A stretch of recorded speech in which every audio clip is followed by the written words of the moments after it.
అందరికీ praise lord. దేవుని నామానికి మహిమ కలుగును గాక. మీరందరూ బాగున్నారు కదా? మీరు పెడుతున్న ప్రతి ప్రార్థన రిక్వెస్ట్కి అందరినీ మేము ప్రార్థన చేస్తున్నాం.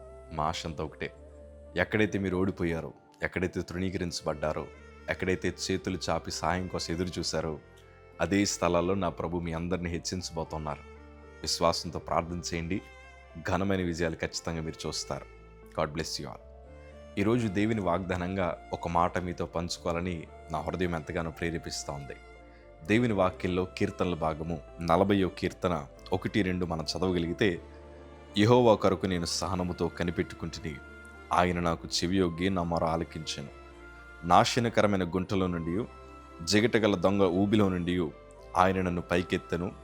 నా పాదములు బండ మీద నిలిపి నా అడుగులు స్థిరపరచెను.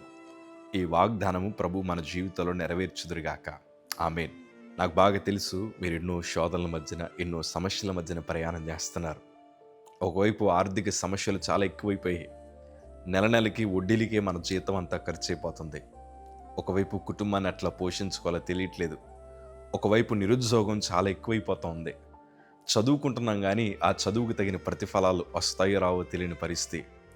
ఈ మానసిక ఒత్తిడి ఎక్కువైపోయి రోగాలు చాలా ఎక్కువైపోతూ ఉన్నాయి. మన సగం ధనం కాస్త హాస్పిటల్కి ఖర్చు అయిపోతుంది.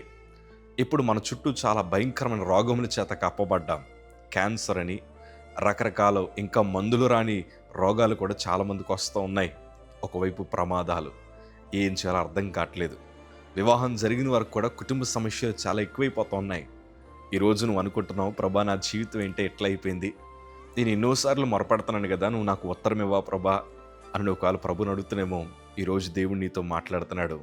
అయ్యా, నువ్వు సహనము కలిగి ప్రభు దగ్గర కనిపెట్టు. ఆయన నీ ప్రార్థన వింటున్నాడు. తగిన కాలం వచ్చినప్పుడు నా ప్రభు ఆ శోధన అనే గుంటలో నుండి నా ప్రభు మిమ్మల్ని పైకి తీసుకురాబోతున్నారు.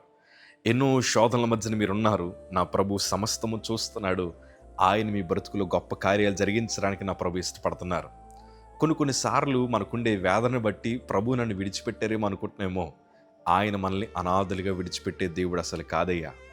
ఒకరోజు నా బ్రతుకులో జరిగిన సందర్భం ఏంటంటే, నాకు బోన్ మ్యారో ట్రాన్స్ప్లాంటేషన్ జరగాలి. మా ఇంట్లో వారందరికీ పరీక్షలు చేశారు, ఎవరిది నాకు మ్యాచ్ అవ్వలేదు. నా హృదయంలో ఉండే భయం ఏంటి తెలుసా? ప్రభా, నా పక్క పేషెంట్, ఆయన పేరు మారుతి గారు, ఆయనకి క్యాన్సర్ ట్రీట్మెంట్ జరిగింది, బోన్ మ్యారో ట్రాన్స్ప్లాంటేషన్ జరిగింది.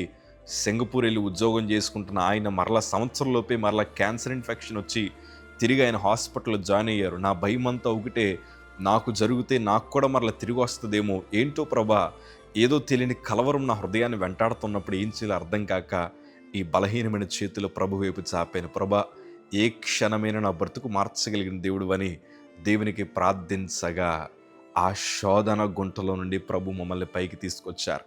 2 గంటల్లో నా ప్రభు రిపోర్ట్స్ మార్చారు.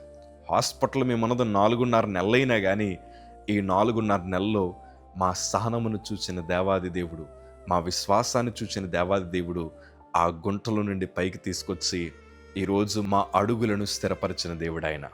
ఈరోజు అదే ధైర్యంతో చెప్తున్నాను, శోధన అనే గుంటలో నుండి నా ప్రభు నిన్ను బయటికి తీసుకురాబోతున్నారు.